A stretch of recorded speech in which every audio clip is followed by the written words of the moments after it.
Namba 3 inamaanisha kwamba ni majira ya baraka. Unaweza kufanya chochote na kikafanikiwa kwenye maisha yako.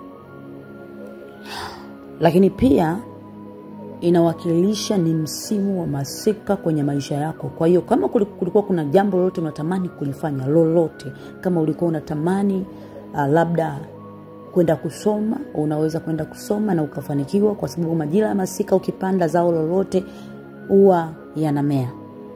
Unaweza ukafungua biashara na ukafanikiwa.